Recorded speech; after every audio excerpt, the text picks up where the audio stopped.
오늘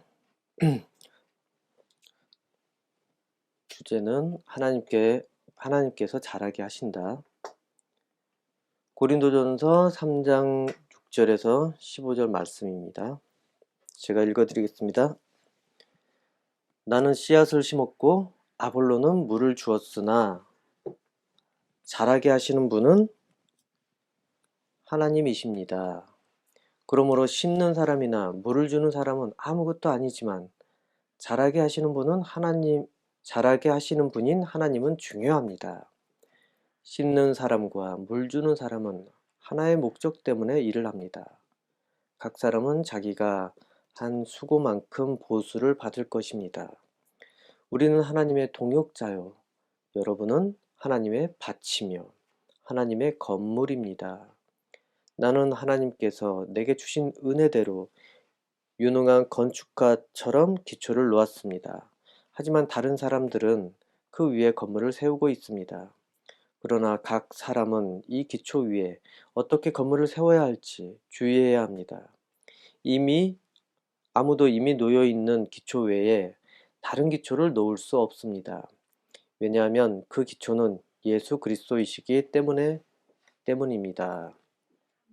어떤 사람이 이 기초 위에 금이나 은이나 보석이나 또는 나무나 풀이나 집 등을 이용하여 건물을 세울 것인데 각 사람이 일한 성과가 드러나게 될 것입니다. 그날은 불로 나타나기 때문에 일한 것이 밝히 드러날 것입니다. 그래서 그 불이 각 사람의 한 일을 검증할 것입니다. 어떤 사람이 세운 것이 그대로 남아있으면 그는 보수를 받을 것입니다. 그가 세운 것이 다 없어져 버리면 그는 손실을 입게 될 것입니다. 그러나 그 사람 자신은 마치 불을 거쳐 살아온 것 같은 구원을 받을 것입니다. 아멘. 오늘 좀 깁니다.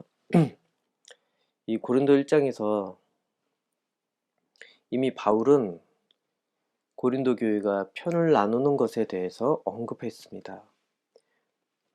고린도 교회가 서로 분파를 나누기 시작하였습니다. 아볼로의 가르침을 따르는 자가 생겼고, 그리고 바울을 따르는 자도 생겼습니다. 그리고 그로 인해서 교회가 서로 시기하고 질투하며 갈등이 생겨났습니다.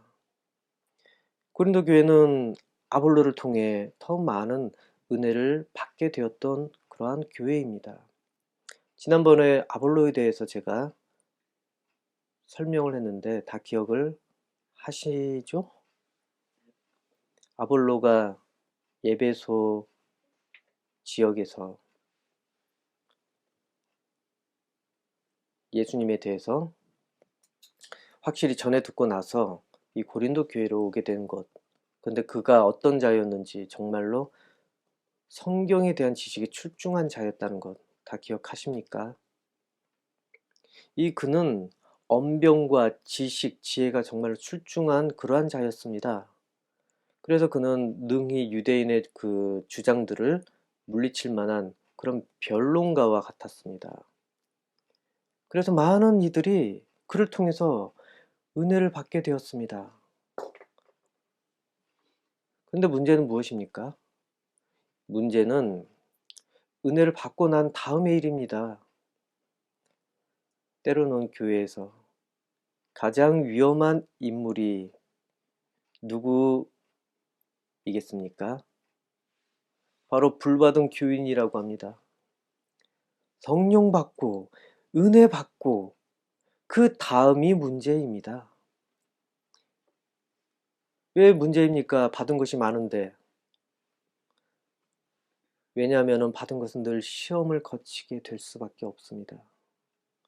그 주신 것을 잘 사용하고 있는지 아니면 잘못 사용하고 있는지 분명히 시험이 찾아올 것입니다.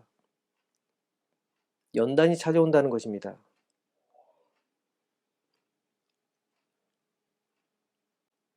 처음에는 그러한 받은 은혜를 가지고 교만하게 될 것입니다. 그리고 자기 주장이 강하게 일어나게 될 것입니다. 자기가 받은 은혜인데 자기 능력으로 착각해서 그것을 사람들 앞에서 드러내고 싶어 할 것입니다.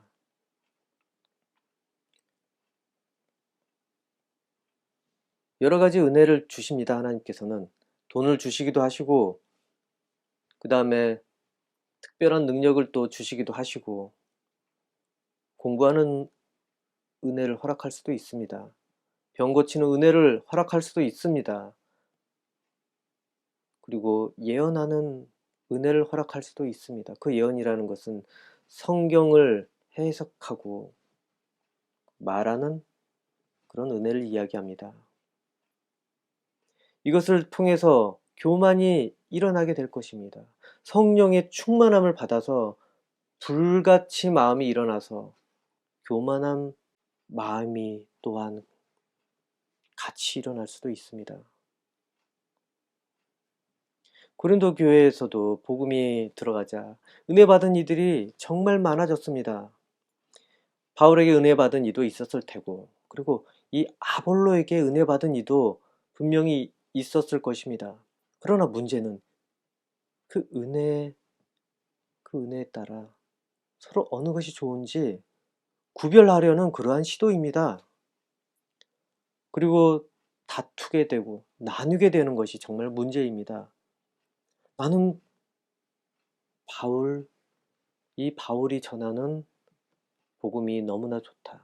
난 거기에서 은혜 받아 이 고린도 교회에 온 사람이야. 근데 저 사람들은 인정을 안 하네.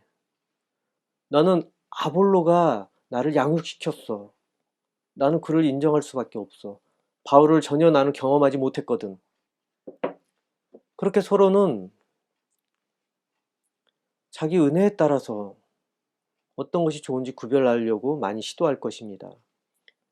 이러한 고린도 교회에 대해서 바울은 편지로 이렇게 훈계를 합니다. 그들은 여전히 세상에 속한 젖먹이와 같은 존재라고 그렇게 평을 했습니다. 젖먹이가 무엇입니까?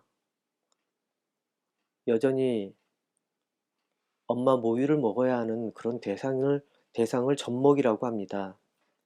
이 말은 영적인 성숙도를 의미합니다. 여전히 영적인 미숙아 수준이 그들이라는 것입니다. 모유를 떼는 수준이 안 됐다는 그러한 의미입니다. 그들이 얼마나 영적으로 성숙되지 못했는지 바울은 그렇게 편지를 통해서 그들을 말하였습니다. 이 말은 고린도 교회의 다수는 여전히 신앙이 자란 것이 아니라고 하는 것입니다. 세상 사람들처럼 교회 안에서 자꾸 편가르고 서로 시기하고 비방하고 그렇게 다투면서 신앙생활을 하고 있기 때문에 바울은 그렇게 표현을 했던 것입니다. 우리 속담에 사공이 많으면 배가 산으로 간다는 그런 말이 있습니다. 이 어떤 그룹에 똑똑한 사람이 너무 많다 보면 원래 취지와 목적 그것과는 다르게 결론이 나온다는 것입니다. 그리고 어떻습니까? 다들 다른 방향을 가리킬 수도 있습니다. 배가 산으로 정말 가겠습니까? 그렇게 해서 사람들이 많은 그룹 중에 정말로 똑똑한 사람이 많다 보면은 목적과 다른 그런 결론에 도달할 경우가 너무나 많이 있습니다. 그러다가 어떻게 됩니까? 서로 비슷한 주장끼리 뭉치게 됩니다. 타협하게 됩니다. 그리고 우리 비슷하니까 우리 서로 함께 편먹고 힘을 합치자. 그래서 우리가 원하는 그것을 이끌어내자. 그래, 우리 뭐 서로 합쳐야 되니까 배 산으로 보내면 좀 어떠냐? 우리가 이기는 게 중요하지? 그렇게 해서 논쟁으로 입으로만 목적지에 아마 하게 될 것입니다. 바로 산에 말입니다. 산으로. 이 고린도 지역은 정말로 다양한 문화가 섞인 곳입니다. 세상의 각종 문화, 풍습, 종교, 그리고 지식과 부귀가 섞인 곳입니다. 당시에 어떤 말이 있었냐면은 코린디아조마이 이러한 말이 있습니다. 그 의미는 고린도인처럼 되다. 고린도 방식으로 산다. 그러한 뜻입니다. 이게 BC 4에서 5세기경에 이 그리스 시인 아리스토파네스 그가 한 말입니다. 성적으로 정말 타락하고 부도덕하게 그렇게 되는 것을 가리켜서 처음 사용했다고 그렇게 전해지고 있습니다. 이런 배경에서 이 영어도 나왔습니다. 코린디안, 고린도 사람, 코린디안이라는 영어 단어가 있습니다. 이것은 사치하고 방탕한 사람을 가리키는 관용적인 표현이라고 합니다. 이 정도로 이 사람들이 아주 그냥 문란하고 화려하고 그러니까 즐길 줄 안다는 말입니다. 그 시대에 다른 사람들에 비해서 더 화려하게 즐기고 인싸라고 해야 되나? 근데 그때 당시에 인싸는 엄청나게 좀 호화스럽고 퇴폐적인 인싸였을 것입니다. 돈도 많으니까 그 지역은. 근데 그러한 그들이 그리스 철학까지 머릿속에 들어갔으니 얼마나 그런 향락과 그런 타락적인 면을 철학적으로 합리화했겠습니까? 이 나쁜 행위에 대해서도 그냥 자기 편한 대로 그냥 철학화해버립니다. 자기가 즐기고 자기 유익한 대로 그냥 철학화해버립니다. 그런 식으로 합리화시켜버립니다. 배가 바다로 가야 되는데 그런 논쟁을 통해서 그들은 정말로 배를 산으로 보내고도 남았을 것입니다. 악한 것을 그렇게 미화시켰을 것입니다. 여기서 향락이라고 한다고 뭐 우리가 일상적으로 재미있거리 그 다음에 뭐 유흥 그러한 정도를 이야기하는 것은 아닙니다. 오해하지 마시길 바랍니다. 거기서 즐기는 향락과 오락 그런 것들은 지금 우리 시대의 것을 초월합니다. 이 오늘날 또한 민주주의 이것이 우리 정치 개념입니다. 우리나라. 그리고 전 세계의 민주주의가 요즘 많이 퍼져 있습니다. 아마 대부분 민주주의를 표방하고 그렇게 살 것입니다. 근데 이 정치 개념이라는 것이 이 민주주의 이것이 그리스에서 시작되었다는 거 여러분 아십니까? 민주주의는 그 어원도 그리스어에서 파생되었습니다. 기분이 나쁘면은 사람들이 시위를 하고 막 그러지 않습니까? 그 시위를 데모라고 합니다, 사람들이. 아, 데모 좀 안 했으면 좋겠다. 근데 그것은 그리스어 데모스에서 나온 말입니다. 시민, 민중이라는 뜻입니다, 원래는. 그리고 거기에다가 크라토스라는 권력의 뜻을 합쳐서 영어로 민주주의를 데모크라시라고 그렇게 말합니다. 즉 시민이 권력을 잡는 그런 정치가 민주주의입니다. 이러니 그 고린도 그 사람들 얼마나 사람들이 여론에 민감하겠습니까? 민주주의 밥을 먹고 나니 머리에 그것이 들어가 있으니 이 여론 그러한 것에 상당히 예민했을 것입니다. 또한 중요했을 것입니다. 그래서 누구든 여론을 잡으려고 노력을 했을 것입니다. 그러다 보면 어떻습니까? 반대 여론과 충돌할 수밖에 없습니다. 거기에 또 익힌 법들이 많이 있을 것입니다. 자기의 모든 권한과 자기 친한 사람 다 불러다가 그 사람들을 공격하려는 것. 그러기 위해서 당을 뭉쳐야 됩니다. 그러기 위해서 분파가 필요합니다. 그리고 어떻게 해야 되겠습니까? 고소하게 됩니다. 고발하게 됩니다. 뭐 잘못한 거 있나 막 꼬투리 잡아서 이렇게 다수의 세력에 의해서 다수결을 투표해서 배를 산으로 보내버립니다. 원래는 가면 안 되는데 자기 유익을 위해서 배로 별장을 지을 일이 생겼나? 이런 가치관과 사회관으로 그들은 뜻을 모아서 당과 학파 그런 것들을 만드는 것이 그 사회의 일반적인 모습이었습니다. 그런데 그런 습성을 가지고 교회까지 와버렸습니다. 어떻게 해서든 사람들이 모이는 그러한 자리에는 그런 사고방식을 대입시키려는 그런 시도를 했습니다. 그리고 저마다 자기 기준을 만들어서 자기들이 받아들일 만한 복음으로 합리화시키고 왜곡시키고 그러한 시도를 계속 하게 되었던 것입니다. 그리고 비슷한 형편의 사람들끼리 편을 먹게 되어버렸습니다. 야, 바울에게 은혜 받은 사람, 바울에게 은혜 받은 사람 다 나한테 붙어라. 내가 돈 좀 있거든. 바울에게 우리 지원 좀 해주고 그러자. 아니지, 우리 아볼로 형님이 말이야. 그래도 의리 하나면은 진짜 다 알아주지 않아? 아볼로 형님에게 은혜 받은 사람 다 나한테 붙어. 이렇게 해서 사람들이 자기들끼리 분파를 나누고 힘을 합치려고 했습니다. 그 이유가 무엇입니까? 모여서 자기 목소리들을 교회에 좀 해보고 싶다는 것 아니겠습니까? 이런 갈등에 바울파, 아볼로파 이런 것에 바울은 어느 편도 지지해주지 않습니다. 그리고 오히려 훈계를 하게 됩니다.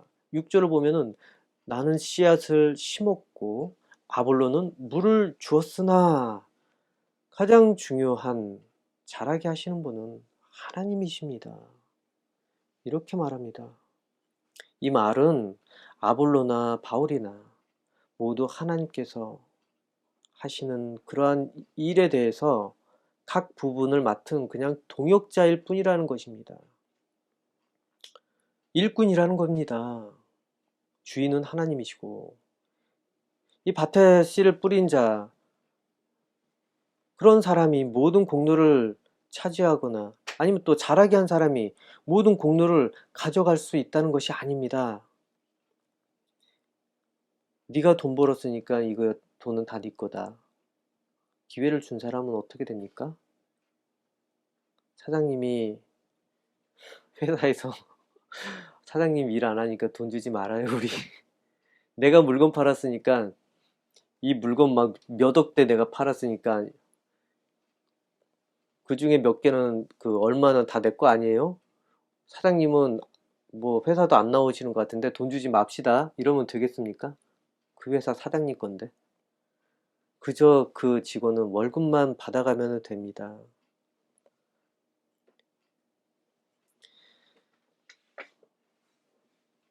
그 밭의 주인이 원하는 열매를 거두고 싶어서 그렇게 뿌리게 한 것이고 또 그것을 올바로 수확을 하기 위해서 또 기르게 한 것이고 아무리 좋은 씨를 골고루 뿌리고 또한 그것을 아무리 잘 양육했더라도 결국에는 수고비를 받을 뿐입니다. 요즘 농촌의 일손이 많이 부족하다고 합니다. 이 출산율도 많이 감소했고 그리고 또 도시로 많은 젊은 사람들이 교육 때문에 또 취업해야 되기 때문에 많이 나가서 그럴 것입니다.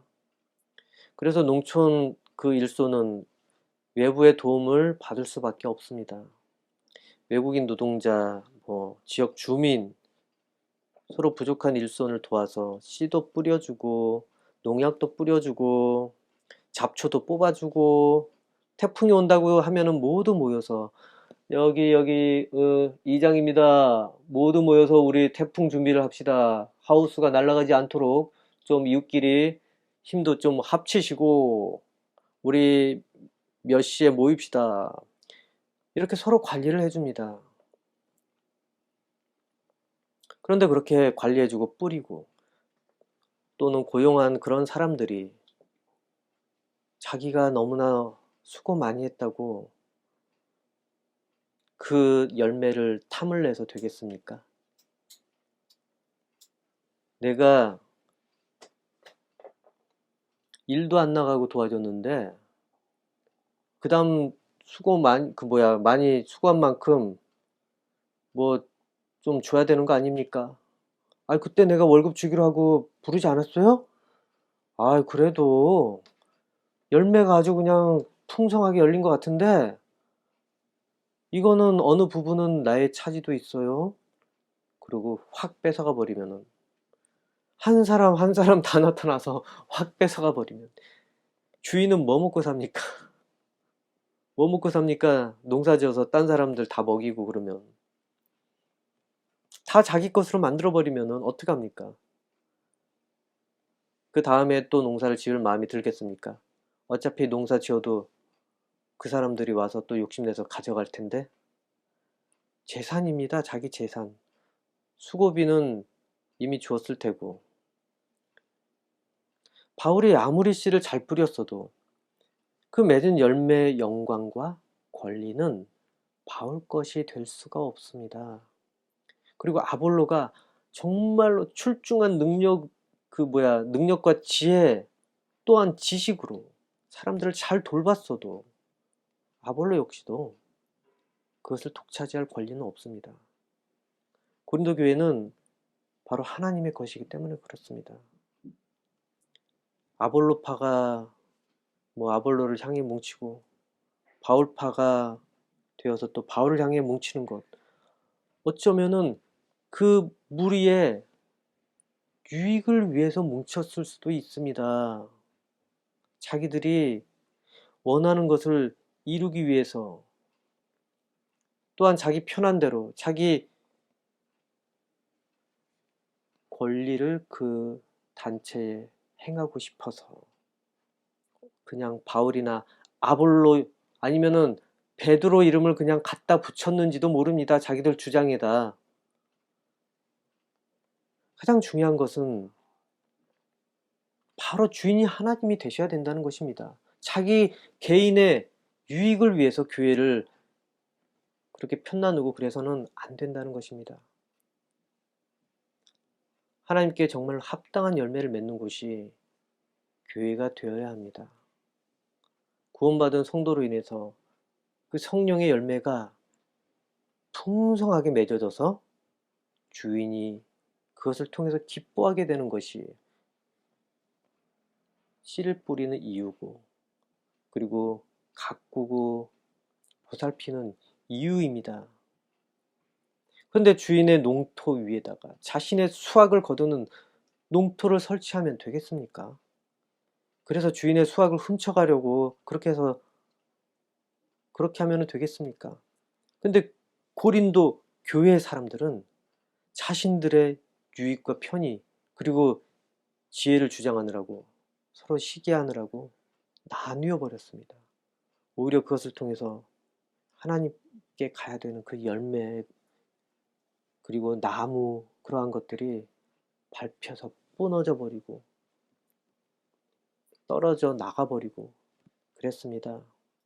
자신들이 십자가에 못 박혀서 그렇게 희생해서 교인을 악에서 구원하였습니까? 교회는 원래 그러한 곳입니다.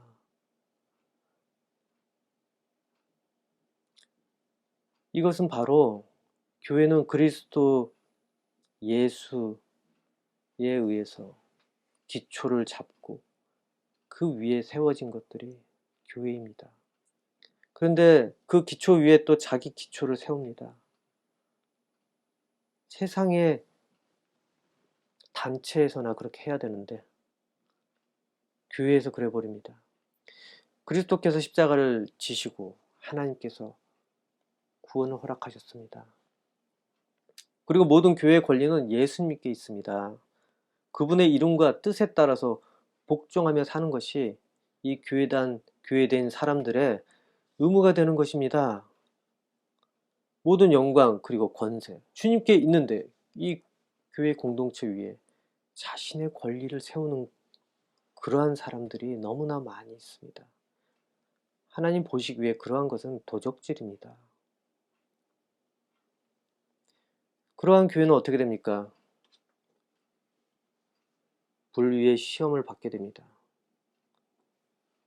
그러한 권리를 가지고 있는 사람들이 교회에 오게 되면 그 교회는 이제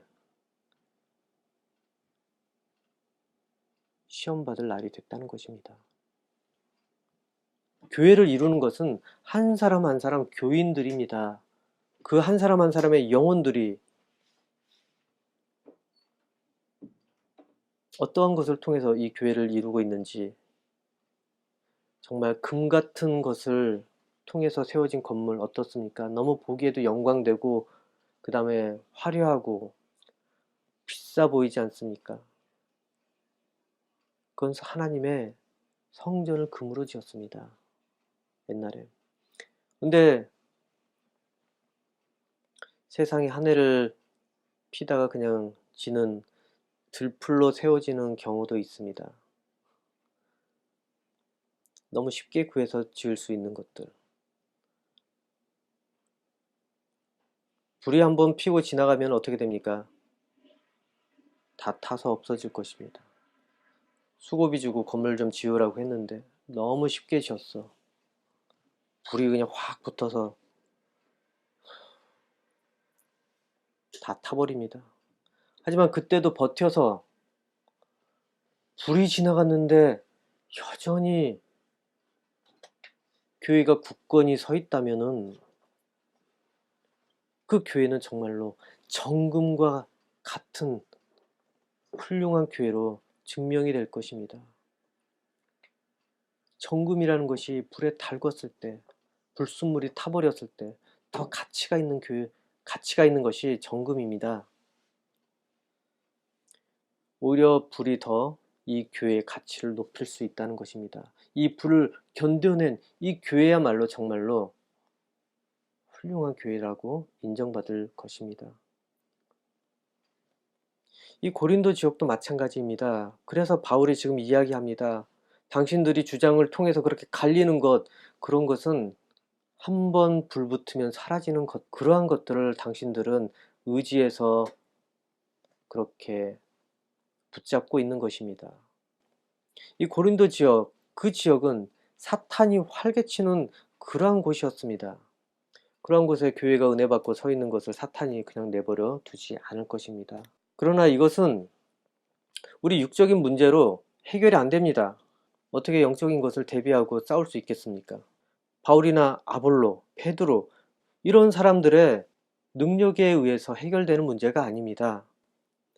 하나님께서 허락하신 그러한 것에 의해서 해결할 수 있는 것입니다. 그것을 치르고 난 뒤에서 교회는 불에 달군 정금같이 더 귀한 교회로 거듭나게 될 것입니다. 바울은 사도행전 14장에 안진뱅이를 일어나게 하는 기적을 보였습니다. 사람들은 이때 바울을 신처럼 정말 섬기려고 했습니다. 그런데 바울이 어떻게 나옵니까? 옷을 찢으면서 화를 냈습니다. 너무나 막 화가 나서 소리를 지르고 옷을 찢어버리고, 얼마나 당황했겠습니까? 다른 사람들이. 그러면서 사람들에게 하나님께 감사를 돌리십시오. 이 모든 것은 하나님께 하신 것이고 나는 단지 도구입니다. 세상 사람들처럼 그것을 자기 영광으로 만들 수가 없었습니다. 자기가 어떤 존재라는 것을 알고 있습니다. 사람의 주인은 하나님이시고 자기도 주인이 아닌데 자기를 주인 취급해 주려고 그러니까 너무나 죄스러웠을 것입니다. 이 밭의 주인은 하나님이십니다. 뿌린 자도 키운 자도 정말 중요합니다. 하지만 그것을 하도록 명령하신 분은 더 중요합니다. 우리에게 은혜를 허락하시고 또 지혜를 허락하시고 능력을 허락하셨다면 자기 자신을 높이는 데 쓰지 말고 오히려 하나님을 위해서 쓰고 감사해야 될 것입니다. 여러분은 하나님께서 자기 아들을 통해서 세운 성전입니다. 그 성전은 하나님을 위한 존재입니다. 그리고 그것에 하나님께서 임재하실 때 능력이 일어나게 될 것입니다. 바로 말씀과 성령의 능력이 그것입니다. 오늘도 내일도 늘 오직 주님의 말씀과 성령의 충만함을 통해서 여러분의 인생이 그 능력으로 늘 승리하게 되길 바랍니다. 그리고 그것을 통해서 하나님께 영광, 그리고 감사, 그리고 예배를 통해 모든 것을 하나님께 돌려드릴 수 있기를 바랍니다. 기도하겠습니다.